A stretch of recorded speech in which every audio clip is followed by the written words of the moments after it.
Hey friends, welcome to One Little Coder. A very quick announcement. On this channel, we cover a lot of generative models, generative AI models, especially open source models that could be run on Google Colab or on your local notebook or on your local computer as well.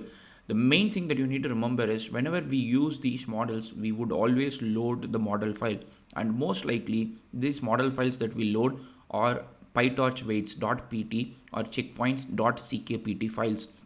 The problem with these files is that anybody can add a malicious code with these files, and when you load these files into your computer, especially when you run the model, this could run a malicious file. So I've been recently told that I need to warn my subscribers to make sure that they know that this thing can happen and they should be also aware of it.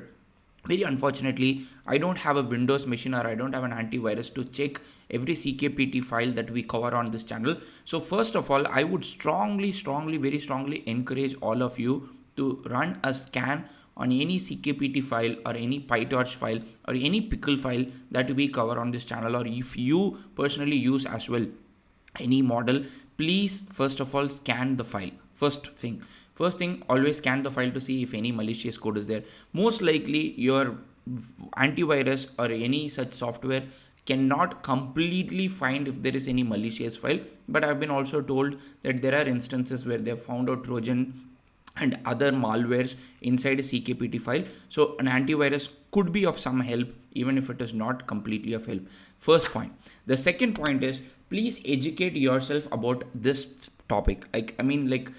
As we are moving towards more open models, more generative models, and as these technologies become quite widely used, it's very important for us to have this thing in mind. Hugging Face has got a separate page on this topic called Pickle Scanning, and it is about how pickles are vulnerable for these kind of malicious code. Pickle is a very widely used serialization format in machine learning. So whenever people share models from one person to another person, they usually share it in a pickle format. And this is one of the default formats for PyTorch model weights.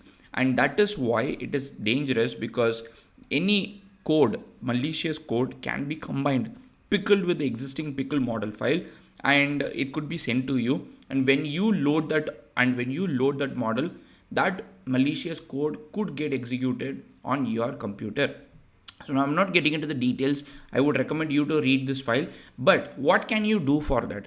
And that is where a new file format called SafeTensors come into picture. So SafeTensors is a new serialization format for model weights. So now you know, like if you want to run stable diffusion models, if you want to run custom models, you can run SafeTensors. So now how can you make, like if you are a model developer or if you are somebody who fine tunes model for stable diffusion, everybody usually encourages you to release both the CKPT and also the SafeTensors model.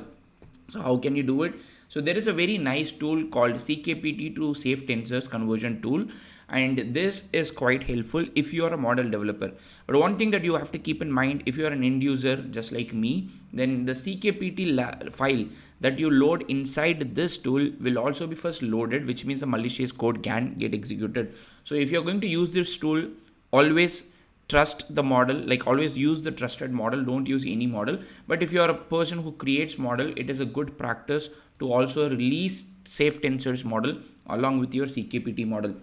This I decided to release this especially in the wake of Protogen model.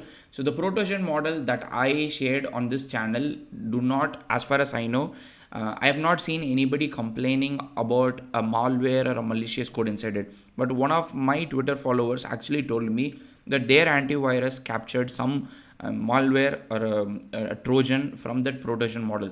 Still, I could not validate it personally myself. I could not find it on the Civet website where the model is uploaded as well. So the good thing that you can do is you can actually go to the Hugging Face model hub, and you can see that in the Hugging Face model hub for Protogen, you have two file formats.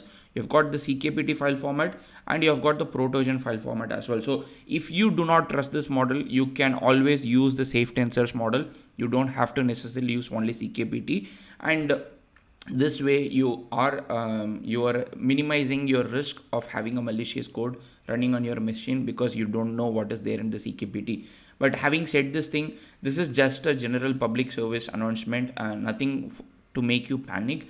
Just whenever you see a model, whenever you see CKPT, just always keep in your mind that it is possible for a bad actor to couple malicious code with the CKPT and then send it to you, or release it widely, and it can cause harm. One of the things that I've always found helpful is the Stable Diffusion Reddit community is quite fast in figuring out all these things. So if you find anything, please share it with me. I'll share it with the wider community. And also be cognizant about that this thing, like the pickle scanning, is a thing that people can couple malicious code with pickle files, CKPT files, .pt files. Just remember that, and like if you are going to prefer, or if you are going to create model, always try to use, or always try to convert your CKPT file into SafeTensors. Does it mean I'll stop using CKPT file in this channel? No, I'm not going to. I'm going to continue using CKPT file for my tutorials, but I want you to keep this in mind.